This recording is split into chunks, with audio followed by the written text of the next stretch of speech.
Snow was falling like quiet apologies from the sky when I saw her standing alone under the flickering red sign of the diner, her thin coat pulled tight around her shoulders, her eyes hollow in a way that only comes when hope leaves without saying goodbye. Christmas lights glowed warmly inside, laughter spilled through the glass, and yet she was outside, holding a cardboard box with her name written on it in fading marker, as if her entire life had been reduced to a few forgotten objects.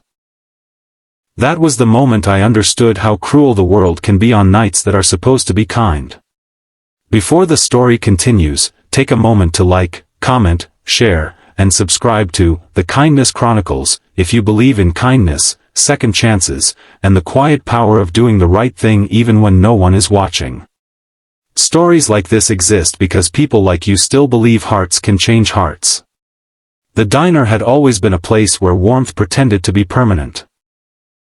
The smell of coffee clung to the air, plates clattered like familiar music, and regulars filled the booths as if they were family.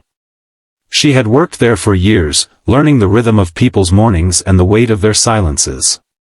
She knew who needed extra sugar without asking, who preferred their coffee refilled quietly, and who only came in to avoid going home to an empty apartment. On Christmas night, she had shown up early, as she always did, tying her apron with cold fingers and a tired smile, because bills do not pause for holidays and loneliness does not take days off. The rush came hard and unforgiving. Orders piled up, tempers shortened, and management grew sharp with impatience. One mistake, just one plate delivered to the wrong table, was all it took. The manager's voice cut through the festive noise, cold and humiliating, stripping her of dignity in front of customers who suddenly found their food more interesting than her pain. The words were brief, final, and merciless. She was told to leave. No discussion. No understanding. No mercy for the fact that it was Christmas night and she had nowhere else to go.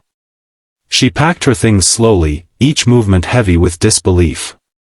A photo of her younger brother, a pair of gloves she wore when the heat broke down last winter, a small notebook filled with hopeful plans that had never quite come true.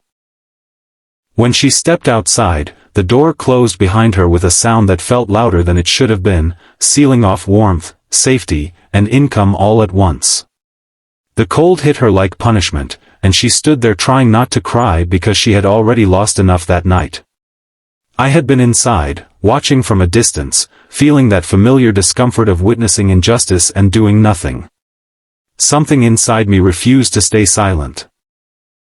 I followed her out, the bell above the door ringing one last time before it disappeared behind me. I saw her standing there, snow settling in her hair, shame bending her shoulders.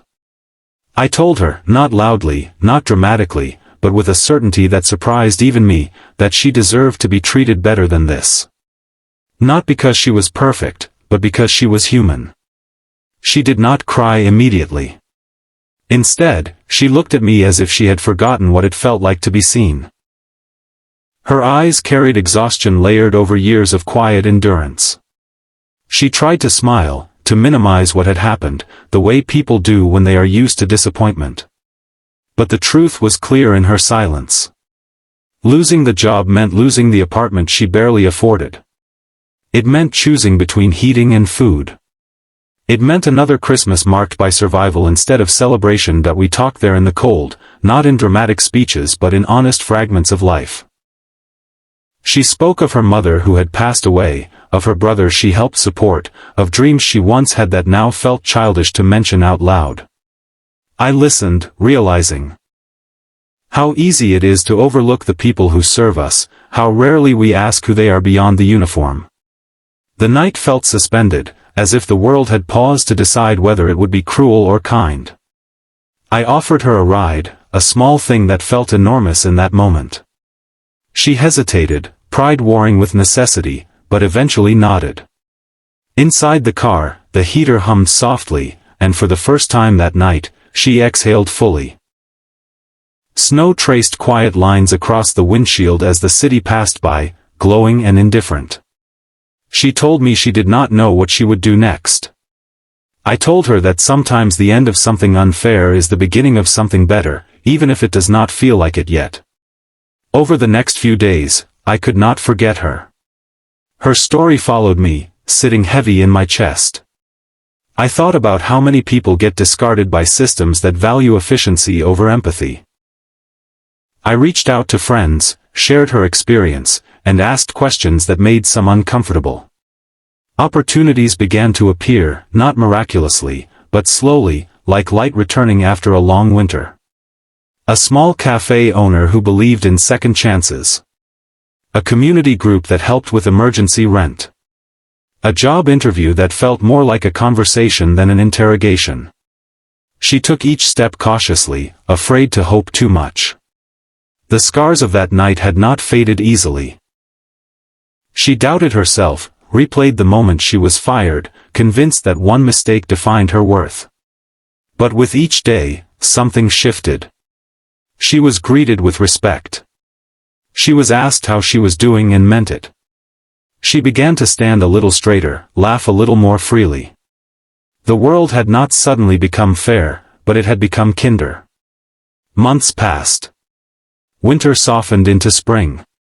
She settled into her new job, where mistakes were met with patience and growth was encouraged.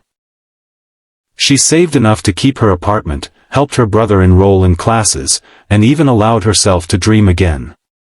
She learned that being fired did not mean being broken. It meant being redirected, even if the redirection came wrapped in pain. I visited the diner once more, long after Christmas lights had been taken down. It looked the same, smelled the same, but it felt different to me now. I realized how many stories like hers unfold unnoticed every day. How often people walk past someone standing in the cold because it is easier not to see. That night had changed me as much as it had changed her. It reminded me that kindness is not a grand gesture reserved for heroes, but a simple decision made in uncomfortable moments.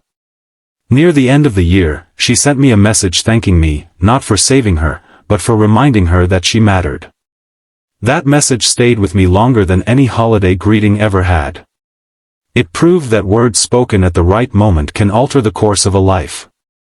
It proved that dignity is not something people should have to earn through perfection. If this story has touched your heart, if it reminded you of someone who deserves compassion, please take a moment now to like, comment, and share this video, and subscribe to The Kindness Chronicles. Your engagement helps these stories reach people who need to hear that they are not invisible. Before this story ends, I have one special request. Please comment the line, "Kindness still matters," below if you believe that small acts can create big changes. Let your words become part of this story too, because somewhere, someone standing in the cold might need to read them tonight.